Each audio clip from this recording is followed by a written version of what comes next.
today we will be looking at a scenario where all of North America and all of South America go to war. So let's start. So we'll have North America as the aggressor, South America is the one who defends, although with Panama and Costa Rica having absolutely no military, Colombian troops do manage to push in fairly quickly into the Central American countries and do make quite a lot of progress. Then we have South America taking over Puerto Rico and a little bit into Dominican Republic. Mexican troops do start to push them back though, as they actually have a military, with the U.S. not liking territory being lost, and they also take Trinidad and Tobago and invade a small portion of the South American countries, although eventually they do get pushed back. We have American troops pushing down into Central America, pushing the blue team back, and they've recaptured the Panama Canal, and a stalemate does happen, and it stays like this for a few weeks, but eventually Americans do have a breakout. Well, the North Americans, but I'll just be saying Americans, do have a breakout into Colombia, and they do push in to Venezuela as well. They move down, although they do have lots of trouble with the Amazon rainforest and just the amount of trees there in general. And we know how the U.S. likes trees and how they're really, really bad at it. I'm talking about Vietnam. You can get the joke. But we do have them continuing to push into Colombia. But eventually they do get pushed out.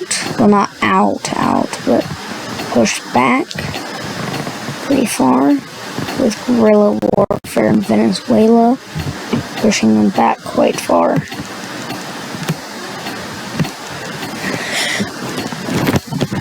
But with Canadian troops, American troops and Mexican troops, with those three countries being fully mobilized, they do start a full-scale invasion of South America, and they start to push in fairly quickly.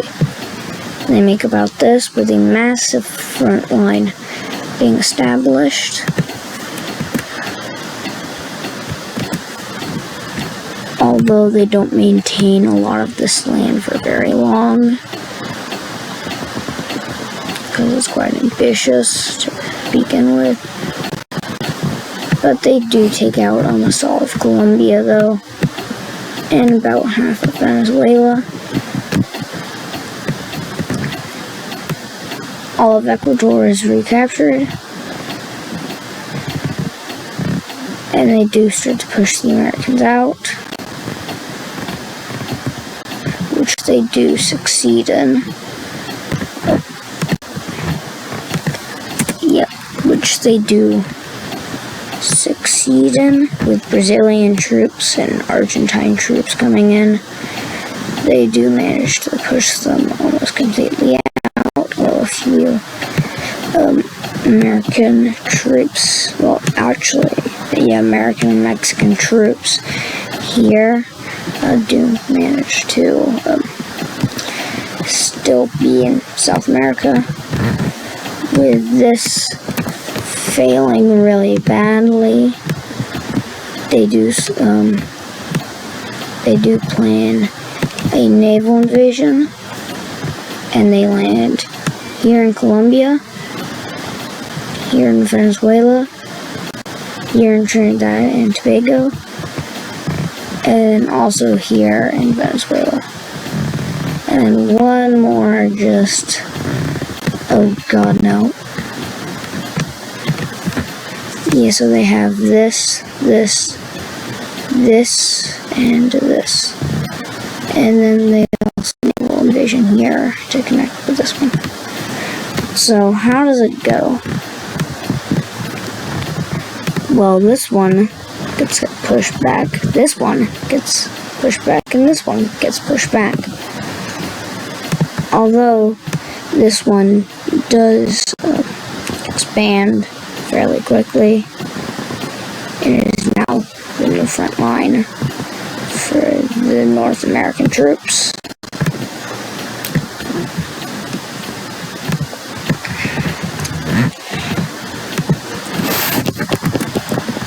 And with troops coming in much larger numbers. And with this, though, all of Colombia does surrender, and all of Venezuela does surrender. And with that, they use those two countries to push into Ecuador, Guyana, Suriname, and French Guiana, which let's assume is independent. And they do manage to push into Brazil a bit, and they do capture Lima, Peru. The Brazilian troops and Peruvian troops do manage to push them back, though, and it kind of stays like this for a pretty long time. But all these South American countries, which were already pretty poor, get even more poor.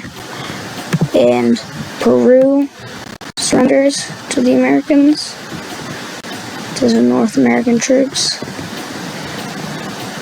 And they do make a naval invasion into Brazil over here, as they do have naval dominance over here. And I am skipping ahead quite a bit, but yeah, but this is what it's looking like.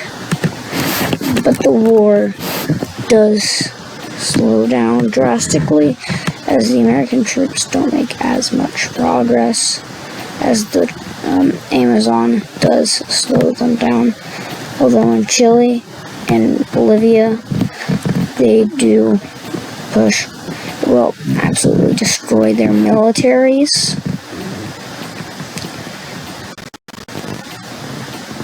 And these two countries start to capitulate.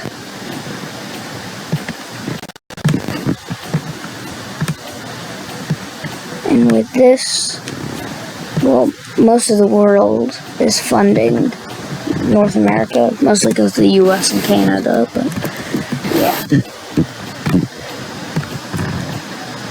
Eventually, American troops do snake down the coast of Brazil, and one of the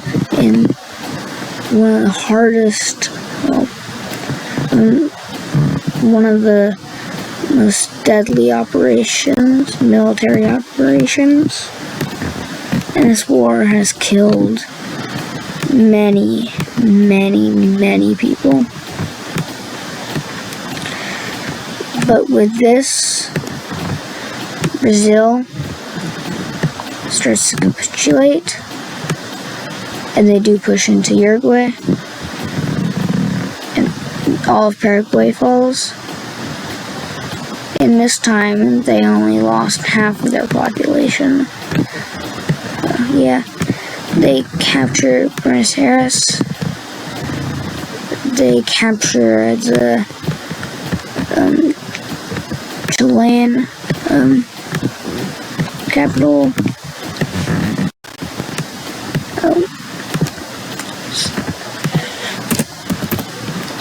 And they start to push down. And with this, Argentina and Chile do surrender. And the Falklands are technically a part of the UK, but also a part of South America. But let's just assume they're independent. And same thing with the South Georgia Islands. So that would be about how it would go if North America and South America went to war. So thank you for watching this video, and one thing, I'm kind of in the mood of publishing like consistently a lot. So if you want to see more of that, please subscribe, and thanks for watching, and goodbye.